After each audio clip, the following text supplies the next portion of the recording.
I know better than to listen to the people who are calling us names. I can feel the sunlight shining.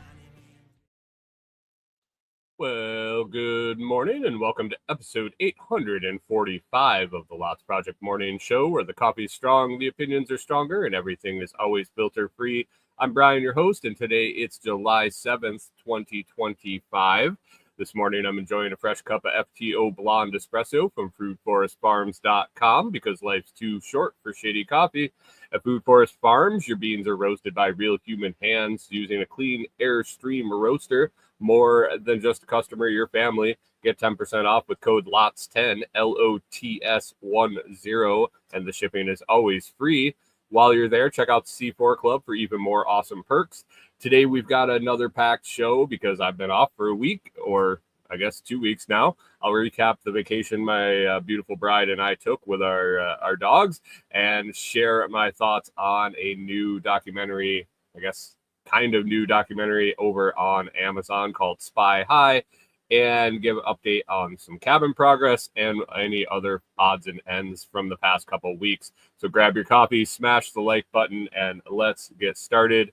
Good morning. Good morning. Hopefully you've had a couple of good days and I guess a couple of good weeks since I was last recording. Good vacation. Happy Independence Day, everybody.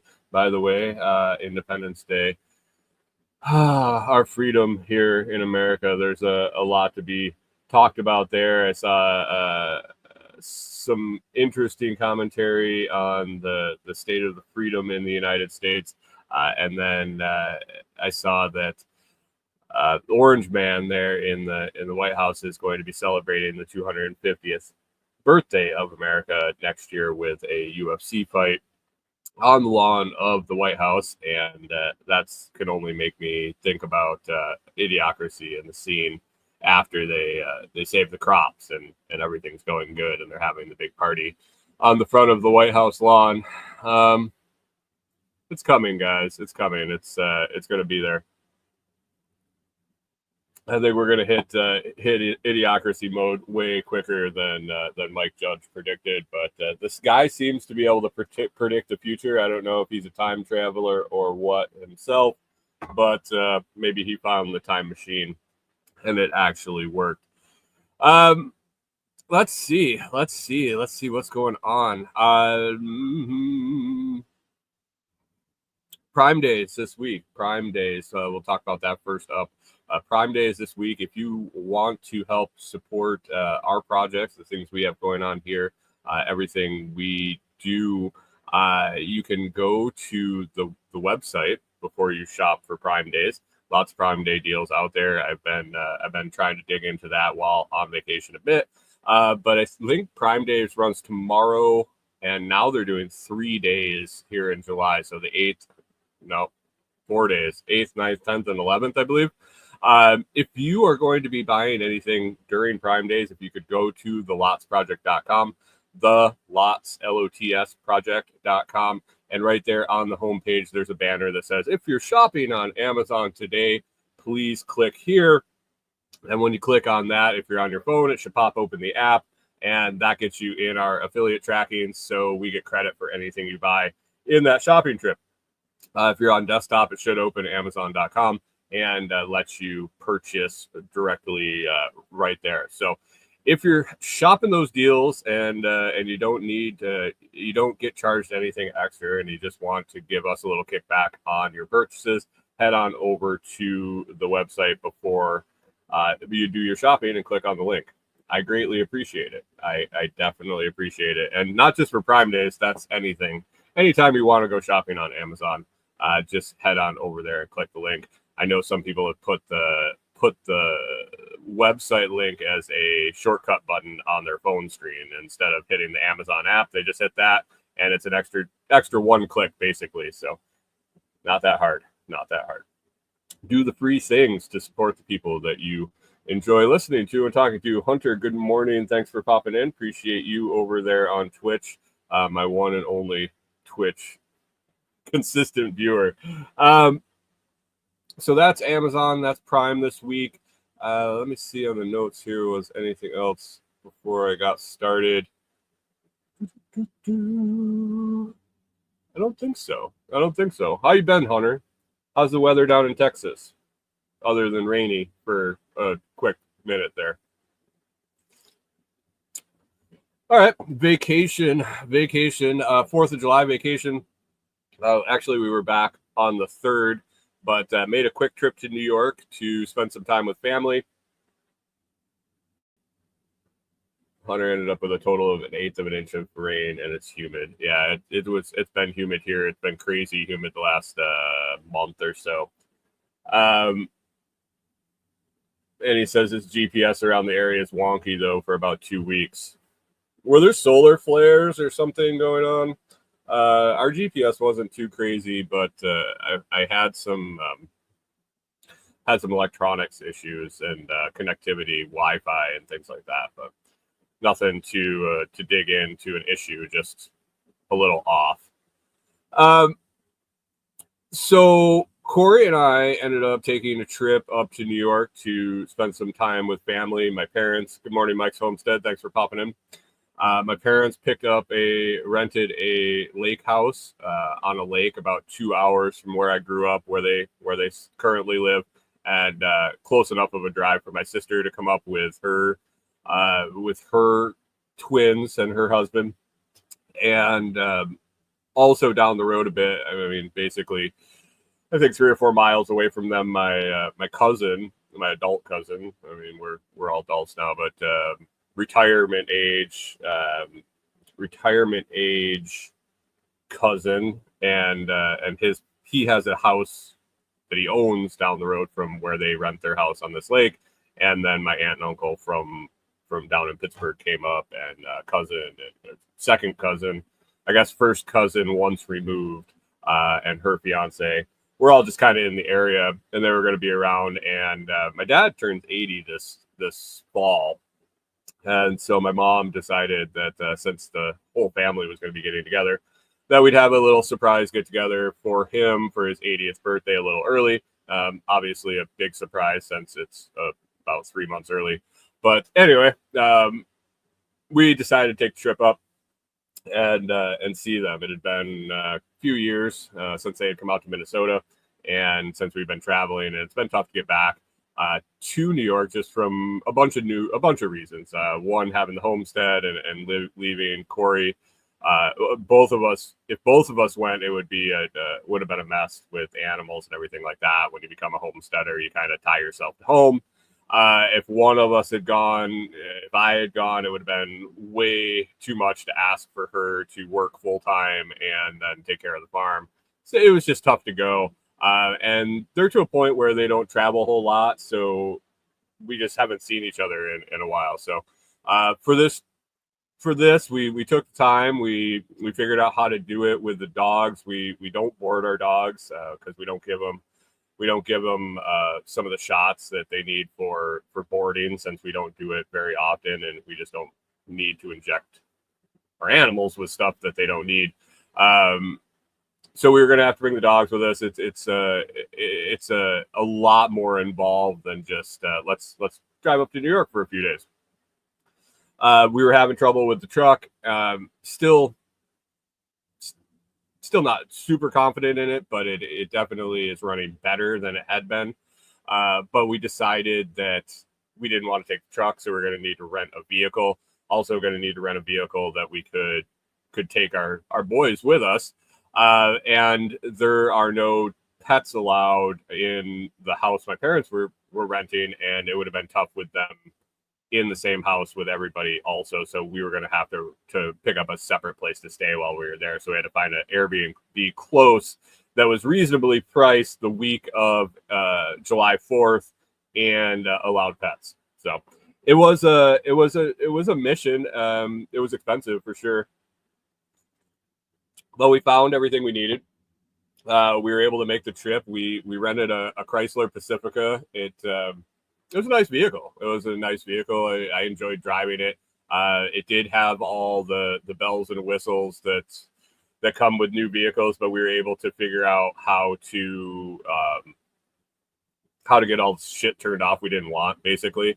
I don't think we had too much trouble on the trip with any lane assists or adaptive cruise like I did with my last rental car that I just took off when I got it and didn't have time to sit and figure the things out. We rented the car a day early and returned it a day after we got back. So on the front end, we had a day to pack, figure out the dog situation, figure out how we were going to do everything. And on when we got back, we had a full day to clean the rental car with the dog hair. And if you're friends with my wife on Facebook, you saw a video of how much hair from 2 13-hour drives end up in a rental car. We thought we got it really good, and I thought we did. We were satisfied, or we were just done basically cleaning it after a few hours, and still got nailed with a $75 cleaning fee. And I'm not sure if that might be a standard cleaning fee for Enterprise when you return any car, whether it's dirty or not. I don't know. I don't recall whether that was a standard fee or not, or if they just zapped us because there was some dog hair that we couldn't get, or they found, or there was some under the seat that we didn't get to, or I don't know if they inspected it, how it went. Regardless, when we went to drop it off, they were just like, "Oh yeah, we'll let you know if there's any problems." They didn't even go out and look at it, so I was a little peeved about that. But anyway, they anytime I dropped it off at an airport, that would be the same thing. You just drop your keys in the drop box, so it is what it is, I guess. I think we got it off easy. It could have been a lot more on the cleaning fee. But the dogs did really well in the vehicle. They rode. We used the stow and go seats, and they had the back, and then we had the back seat kind of up as a barrier, so we could have our stuff in the way back. And Corey took some snails. We weren't sure what we were going to do with the snails. Her snail tank here, it was going to be quite warm while we were gone, and I didn't want to come back to them being dead. She was kind of, she said she didn't really care what happened. And I was ready to take the whole tank, the whole 10-gallon aquarium. She said she didn't want to do that.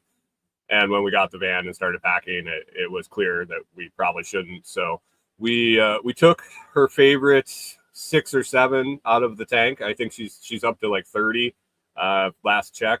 And so she picked out her favorite 6 or 7 and took them in a small portable like reptile cage that we have that she actually uses when we clean out the aquarium. She puts all the snails in the small tank, cleans out the tank, and then puts them all back. We just left 6 or 7 of them in that small tank and took it with us just in case, with the heat in the camper, with the air not running and nothing going on, and being closed up for 4 days. Yeah, I think it was 4 days we were gone. If they had died, I wanted her to have some to start again right away. To have, she really enjoys watching them and keeping track of them during her workday. It's kind of a involved in nature. She's got her bird feeders in her snail tank, and it keeps her level when she's working. So I didn't want us to come back, and then the mess and the smell would have been horrible if they were all dead when we got back. So they did survive. The ones we did leave here survived. The ones that we traveled with survived. So that's good. I think they were really actually pretty happy when we got back. It was dark in here, obviously, but they were all out and moving about, and several of them were out, I should say. So they weren't bothered at all. So that was good to know. I still think I would take some safety ones if we were going to leave in the summer again. I don't know, just so she doesn't have to start completely over. And we're not finding a whole lot of them on the side of the road right now. So we had the dogs with us. We had our snails with us. So we were traveling circus there. Mike Somstead said just got back from Alaska. Oh, how was Alaska? I wanted to go to Alaska in the past, but I don't really care to fly, and I don't know if I want to drive through Canada. But so it was great. Did you go on a cruise, or did you just go up and stay, or were you hunting or fishing? Anything fun? Um, so the trip was good. It was about 13 or 14 hours each way. 775 miles basically from our door to their door. Um, we got up early, we left, and we just made it. Drove straight through. The dogs did great on the road. They always have. They're good travelers. It was we traveled with the RV and stuff, but that was quite a long trip. But they did well. Vehicle got great gas mileage. I think it ended up, even with driving back and forth between our Airbnb and my parents. I think we ended up at 28 highway and local combined. So we were happy about that. It was way better than the truck. We didn't have to worry about it breaking down like the truck. I would have been on edge the whole way, waiting for something to happen. So it was good. It was good. Airbnb was fantastic. Perfect for what we needed. It was just a small, it was not on the water, but it was a small, like 750 square foot single story house with 2 bedrooms and a bathroom. We could shut the doors to the bedrooms, had hardwood floors and a couch and some nice, it had a nice kitchen table and everything. But the dogs were comfortable there. They had places to sleep on the hardwood floor, on the carpet, on the couch, where depending on how it was temperature wise in there, or if we were there or not, they did fine. They didn't seem to destroy anything. They seemed pretty chill when we would leave and come back. So I think they were pretty comfortable there. And they were happy. We were able to clean before we left. And the dog hair wasn't an issue, I don't think. So they had a vacuum and all the supplies right there for us to make sure everything was good before we left. So that was good. I was happy about the Airbnb. My parents' place was really nice. They had a two-story half of a house. It's like a duplex, I think. Right on the water, right on the lake. And so there was an apartment upstairs and a balcony upstairs. My sister and her kids and her husband stayed up there. She's got 8-year-old twins, which was fun to see them. It had been, like I said, probably 5 years since we saw them. So they've grown up and changed quite a bit since the last time we saw them. Got to spend some time doing arts and crafts and experiments with them. Made bouncy balls. I think Corey posted all of this on her Facebook and a little bit in the Telegram group, but we made bouncy balls. My sister had these kits. I think one of them was actually something we bought them for Christmas, and then some other things. She signed up for some subscription where the kids get, there's a boy and a girl, and the girl gets arts and crafts boxes every month, and the boy gets a science experiments, I think. But we made these bouncy balls. Mine were the best, of course. I made the most, and people were commenting that maybe I was a little overachieving. I was just using up the remainder of the supplies so it didn't get thrown away. I was just sitting outside enjoying the weather, and I just kept making these things, and they turned out decent. I don't know where I put it. They're in my backpack, I think. But I brought 2 of them home that I was impressed with, that I made myself. But it was a really cool kit. And then the next day, I with my nephew, I did a bunch of rocket experiments. We made some planets, and then did a little experiment with some. It literally said foaming denture cleaner tablets were in the experiment, and you used a little film canister, fill it with water, and then put a different amount of tablets in there, and saw how far it blasted off when the cap blew off. And then we also built a little launch pad, and they had one of the air pump rockets that took off. So that was fun, building that stuff with the kids and spending some time with them. And we do a lot of FaceTime on holidays and birthdays and things like that. But it's good to see them in person and get together. my sister and her husband and Corey and I also went out to dinner one night. That was a good time. We went to a distillery, a local brewery and distillery there that was recommended to my sister, and it was good. It was good. The food was good. I didn't have any of the beer, but I was sober driver. Corey seemed to enjoy. Corey seemed to enjoy the beer. So did my sister and her husband. And then there was live music there. Happened to be live music that night that we were there. So that was good. Band was decent, and just a good time spending time with folks that didn't get to see very much. One thing we did do, and it brought up a little controversy after the fact, but Corey and I and the kids and my mom went and played mini golf, putt. I don't know what you want to call it. I think people call it different things in different areas of the world or different areas of the country. I don't know. Do they have putt all over the world? But anyway, we played putt, did well. It had been a while since I had golfed, so I was a little nervous, but I did have one hole in one, and had the lowest score for the round, so I was happy about that. Beating 8-year-olds and my wife and my mom was the highlight of my day, I guess. But anyway, when we got back, I was looking at the scorecard, and they had rules, and they had safety rules. They had safety rules on the back of the thing. I don't know. I think I might have thrown it in I had it here. I think I might have tossed it in the trash. But one of the rules that we had a little controversy with was the rule of how you play as a group.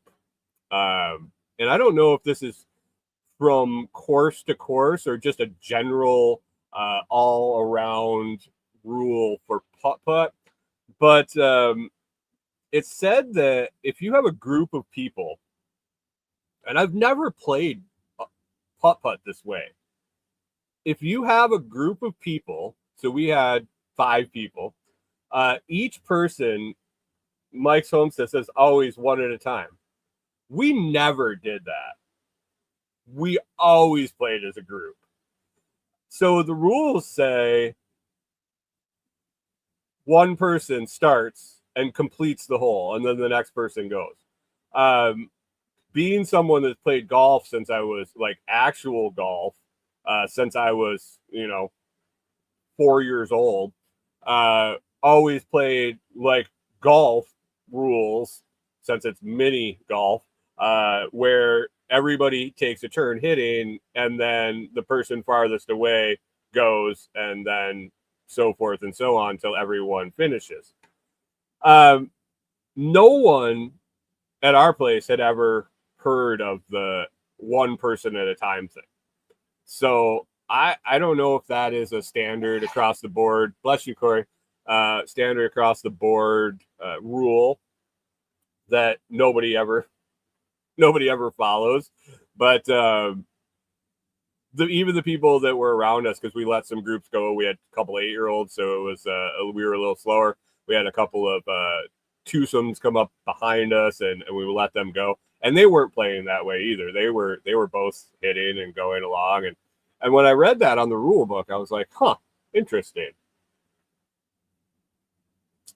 Another observation from the trip: no one fucking waves in New York. No one. We joked about when we got to the South and we were in Texas and Tennessee that everybody on the road waves. When anything under 55 miles an hour, you got 40-mile-an-hour zone. Everybody waves as you pass by. People are friendly. People are walking, wave to you when you drive by.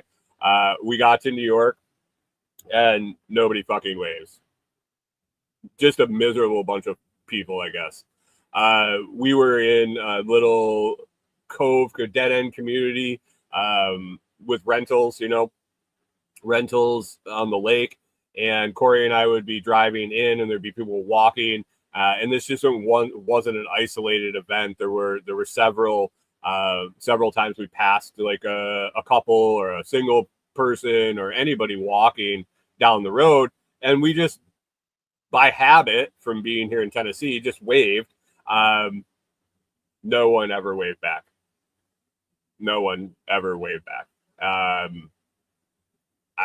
don't know. I prefer the road waves for sure. No one in any cars waved. We were constantly, just given the standard little wave as you do here in the South, which is much preferable to me. So I'm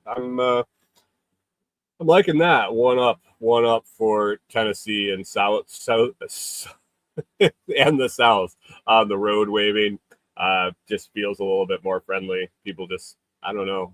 People, I mean, I knew that from when I had been back before and growing up there and moving away from there. Just people are ornery, I guess, and don't like to interact. Got to spend some time with my dad. Got to orange pill my dad, I guess would be one way to put it. Dad asked what Bitcoin was. He listens to the show. He sees the things I do and promote, and took the opportunity to ask me to explain to him Bitcoin from zero knowledge, has no idea what it is, and asked me to explain it to him. And I think it went well. I was kind of caught off guard by it. I wasn't really prepared to do it, but when you talk about it and you look at it and you read about it, and as much as I do, it kind of is just there. It is a little. It was difficult to get back to zero knowledge. I come from a place. If you're listening to this show, or most of the places that I post and target customers and things for the products I promote, you have a basic understanding, I guess, and maybe that is a bad assumption. Maybe I shouldn't be assuming that, but to roll back and go from zero was it was good exercise in my knowledge base, I guess. And I think he understood. I think he understood at the end. We'll see. He knows where to find me if he's got more questions. But it was good little talk.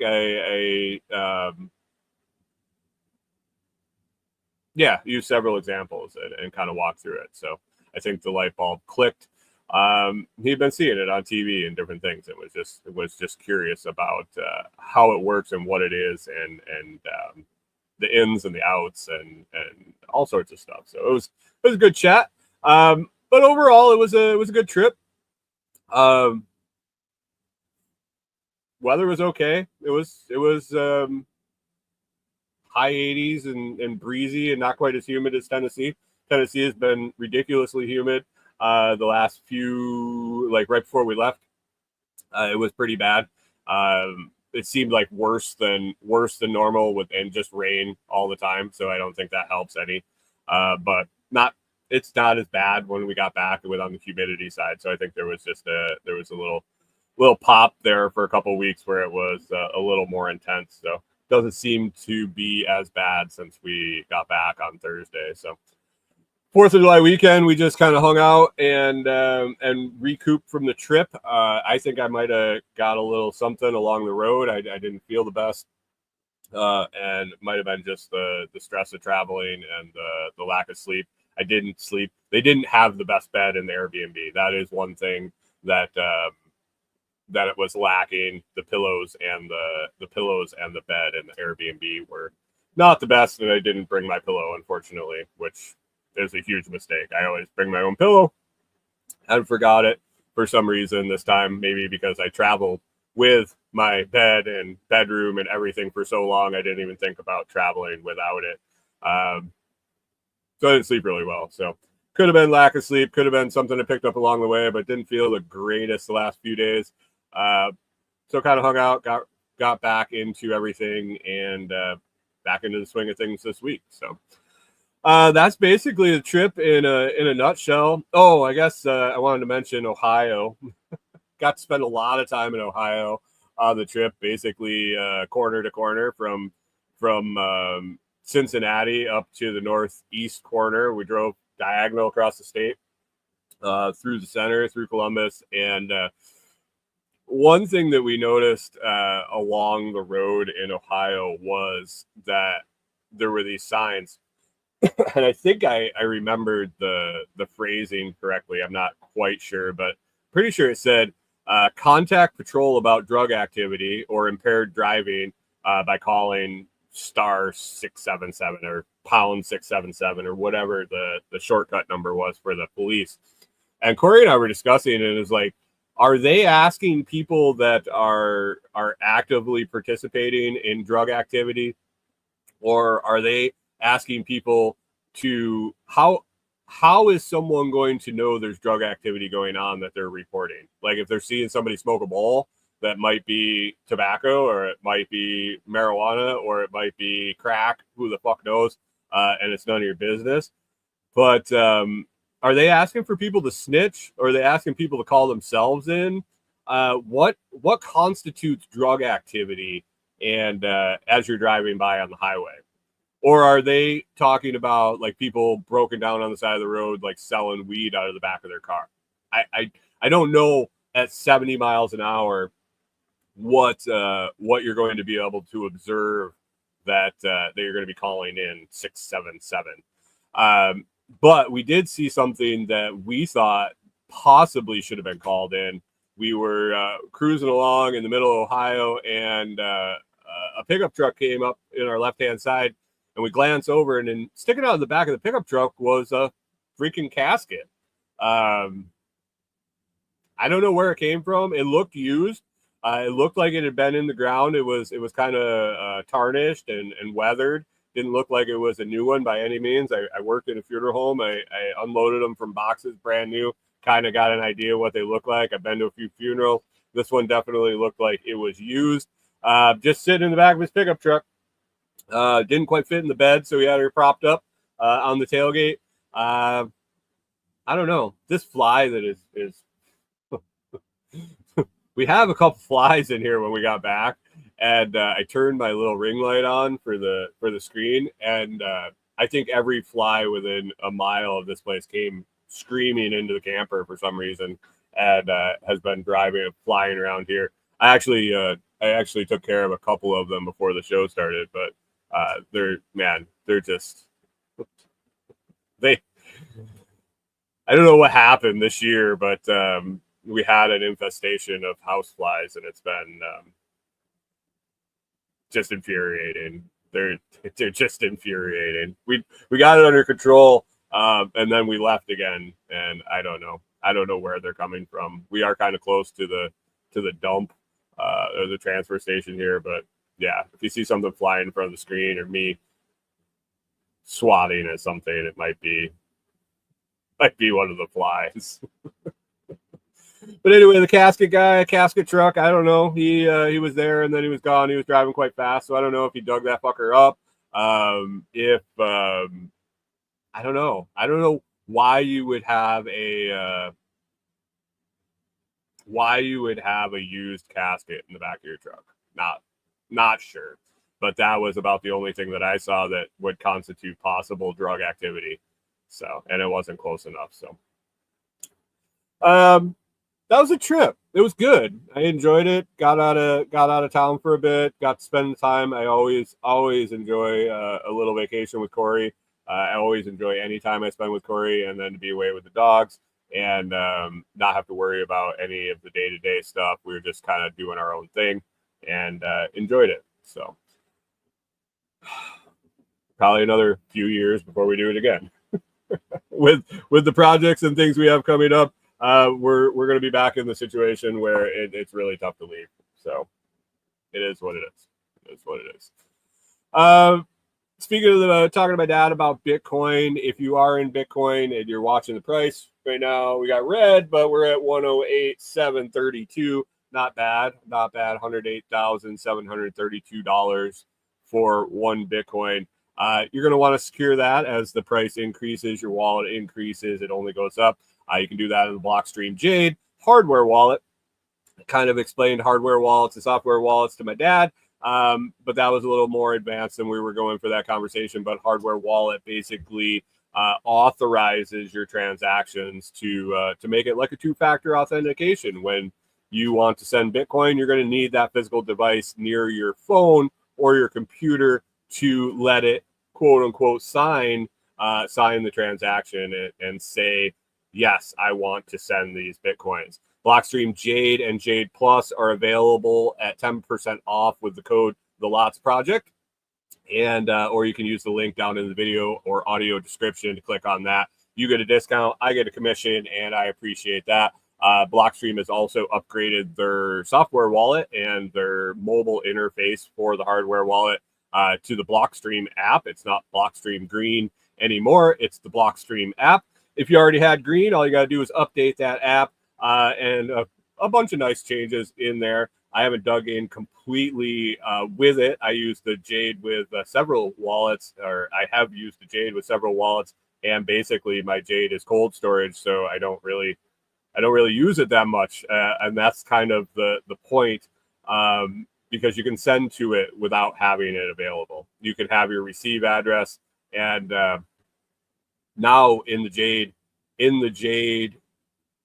the Blockstream app, they've made basically every wallet a read-only wallet. So you're able to see your balances, you're able to see your receive addresses, you're able to do everything except send Bitcoin. And for that, you'll need your physical device. So if you're thinking about securing your Bitcoin, or you're thinking about picking one up, definitely hit the link or use the discount code, save yourself some money. And by the way, Fold still has 10% back on Blockstream gift cards. So if you are a Fold user, if you're not a Fold user, I don't know if I got the Fold stuff in the video in the show notes, but you can find it on my website under cryptocurrency resources, free places to earn Bitcoin. There's all sorts of stuff. You can find Fold there. Fold basically is a prepaid debit card. They're soon to be coming out with a credit card. They had some issues with some of the banks they were using, I believe. One of the banks pulled out because they didn't want to be involved with Bitcoin or whatnot. So they're still working on that, but the debit card works great. I actually used it for a lot of the stuff on our trip. But prepaid debit card, you can also buy gift cards and get Bitcoin back in rewards. And Blockstream's gift card, when you buy that, you get 10% back. So not only do you save 10% with my gift card, with my code, if you buy the gift card on Blockstream, you get another 10% back on in Bitcoin for just purchasing it through Fold. So think about it. If you need help signing up for Fold, or you need help with Blockstream, always feel free to reach out. You can find my contact at the website, or you can head on over to the Telegram group at t.me/lotschat. t.me/lotschat. Got a bunch of great people over there, and always like new members. Before we left, we had an interesting week. I got an order for a kids' picnic table. We had sold one, and I had gone and picked up the material to put together another two, and then also a pretty cool bench that I'm going to be building, and also a Jenga set. So I had the material here, but the weather was kind of crappy. We were getting downpour rain storms randomly during the day. There wouldn't be anything on the weather or on the radar, no chance of rain. And it would just be so humid that literally a thunderstorm or a downpour would appear over top of us. So not having a workshop or someplace inside to work on this stuff, it was very limited, and didn't make sense to pull everything out for the possibility that I would be rushing and running around trying to put it all away in a downpour. And we were getting down. It wasn't like it would start sprinkling and then start raining. It was like the sky would open up and it would just downpour on us. So was putting the woodworking a little on hold. I had the material in case I needed to make something. And we knew we were going on this trip, and just nowhere to store the stuff when nobody's around to keep an eye on it. And so I didn't have anything in the works, and I got an order for a table, and the lady was like, well, when can you have it done? And this was about, I think it was Sunday before, maybe Monday before we were going to leave on, we were going to leave on Sunday. So it was like a week ahead of time. And I was like, well, I could have one done by the end of the week. I was looking at the weather, figuring out, the building of the table isn't really tough. Sanding takes a little extra time, but the finishing, the staining, the letting the stain dry, then staining again, and then a couple of coats of sealer it takes some time. So I was like playing it out in my head, and I was like, okay, well, I can have it done, and gave myself a little leeway. I was like, I can have it done by Friday. I need you to pick it up on Saturday. I'm only going to be available in the afternoon. I had to go pick up the rental car in the morning. And I said, it has to be in the afternoon because I'm out of town for a while after that. And she's like, okay, I want one. And so I started making the table. It was right on track. Had everything done, and I got it stained the day I wanted to get it stained. I got both coats of stain on it. And then the day I was supposed to coat the poly, I got the first coat on, and it was setting up and drying, and everything was great. I was going to go out in the afternoon and do another coat of poly, and it absolutely just starts downpouring out of nowhere, just like it had been. I had gotten lucky all week and had avoided that. Everything was under a tent. I was like, all right, well, I go home, I go out, and I drop the tent to the ground, and it like rained so much that it bled through the canopy tent. I was like, really? So that just threw a kink in things. But anyway, got the table done eventually, and let her know. Let her know that Saturday morning. I was like, hey, I'm back. I'm here the rest of the afternoon. I need you to pick it up today. Otherwise, I don't know when you're going to get it. And so she writes back. She says, is there any way that I can pick it up tomorrow? And like, literally, lady, when you asked when it could be done, I told you when it had to be picked up. And no, you can't pick it up tomorrow. I need it picked up this afternoon, just like I said in the message that I just sent you. And she said, oh, well, let my husband know. He can come and get it. So he came up, he got the table. He was very happy with it. He thought his kids were going to really like it. And I was happy with it. I think it was better than the first one, not as good as it could be. It was kind of what my feelings on that was. One was I'm learning every time I'm making one. I did put a jig together on this one to put the ends together. It worked out well, and made the top a little different because I had picked up some larger clamps and was able to clamp the top together before attaching it. So I think I worked out a little better. It looked to someone, and then that's always the thing. Like the builder always has the critical eye. I look at it and I see all the imperfections, and somebody that is buying it for their kids looks at it and thinks it's fantastic. They weren't functional.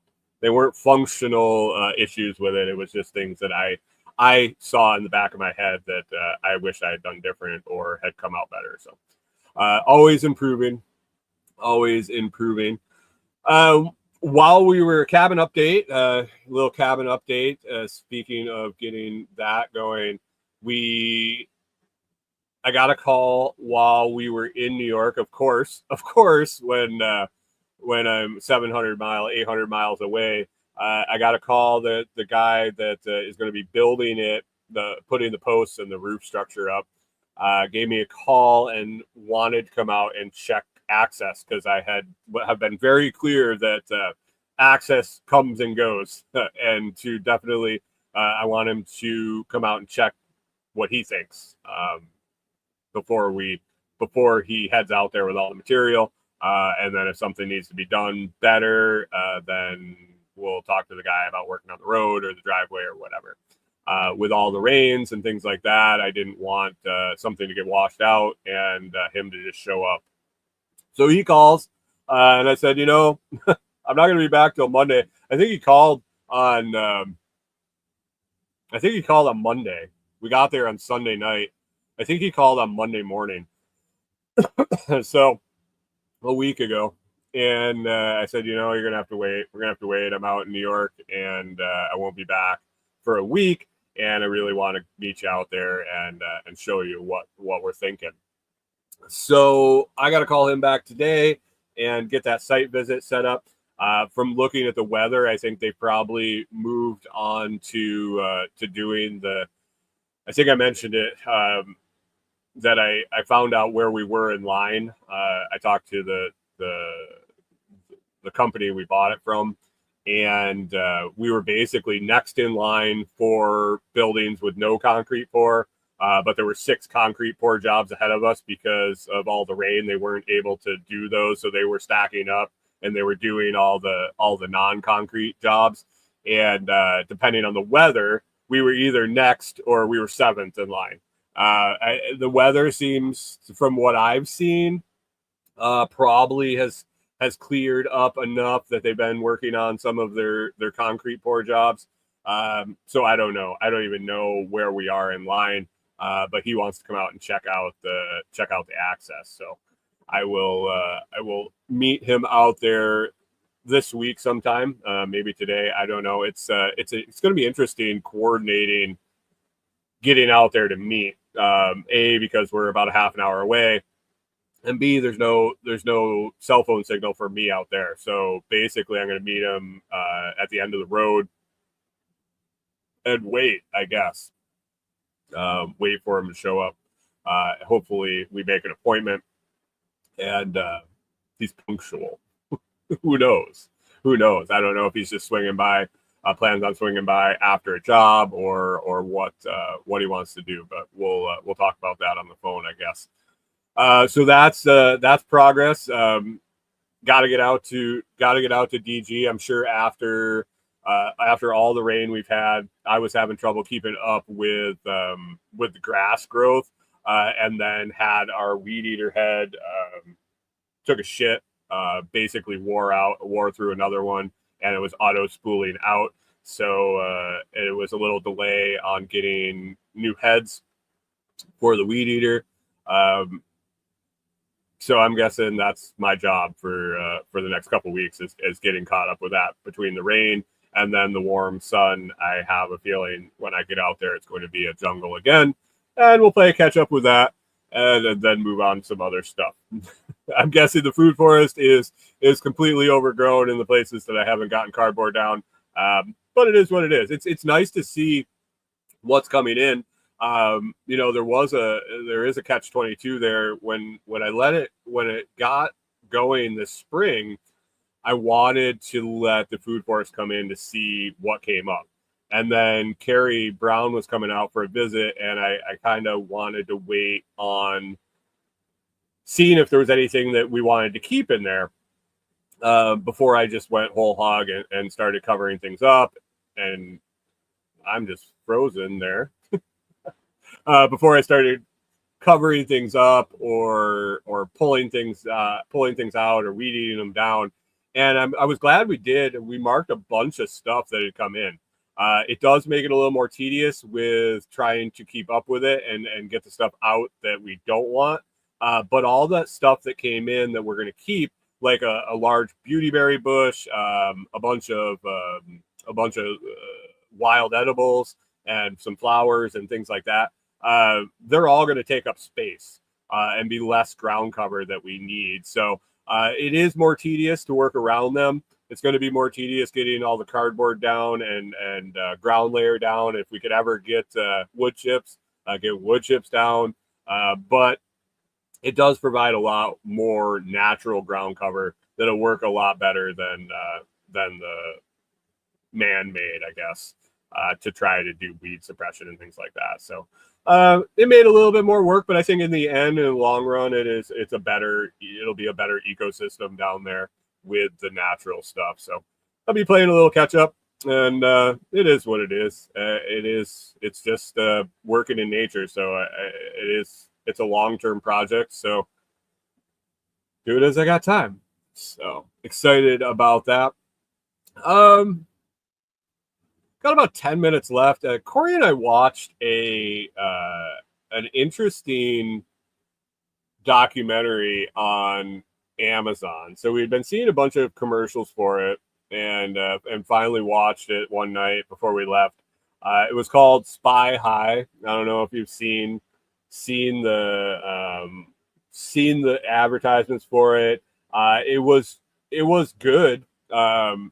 I kind of vaguely remember the news story that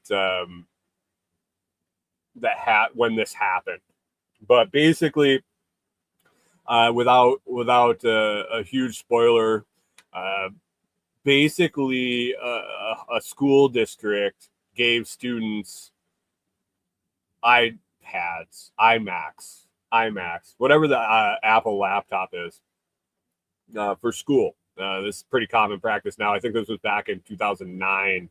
I think it was it was just ramping up in where all the students were getting these things. And so eventually it comes out that they have pictures and videos of students at home, like in their bedroom or at their friend's house or wherever they had the laptop. And there was a big controversy over whether this was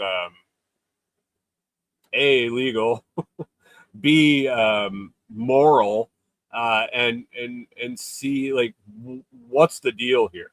So there were lawsuits, and it tells the whole story of it. It was pretty frightening. It was frightening to me. So a few things really stuck out to me was the response of the school district. But that was kind of, obviously they're going to be like, we didn't do anything wrong. But the not understanding why it was a big deal seemed to be the issue that I had. Basically, they were like, yeah, we did it. Yeah, there's no problem here. Another thing was the response of the local parents, some of them, and their reasoning why they didn't want to push this at all. And the reasoning why they were just going to be willing to accept it was scary to me. You're going to have to watch the thing to dive into it. But it was more than the story of the spying from the laptops to me. It was more about society as a whole, I think. They did bring the race card into it a little bit. I think it was a four episode docu-series, and they brought the race card in. It was out of left field. I didn't know. I was just like, wait, what? But anyway, it is what it is. And I mean, in the end, I could see where they were coming from. It wasn't blatantly just thrown in there, but when they presented it at first, I was like, wait, what? What's going on? But good series. If you got kids in school, definitely a good thing. Oh, and in Honor Pride Month, they also brought in some of the LGBTQXYZ stuff in the last episode. Not from this particular incident, but another incident, and which it was what it was. It was relevant to the story they were telling, I guess. But decent little docu-series, especially, like I said, if you got kids and they're going to high school and they're getting school-owned equipment, and maybe preparing them and letting them know what can happen. And I think a lot has happened in the legal side of this since this whole incident took place. I think this incident was the first and a catalyst for a lot of changes in legislation and laws and stuff on what schools can do, what they have to notify they're doing, and how they handle things. But it still isn't. It's really still isn't locked down yet, from what I understand. So, check it out. Check out Spy High on Amazon.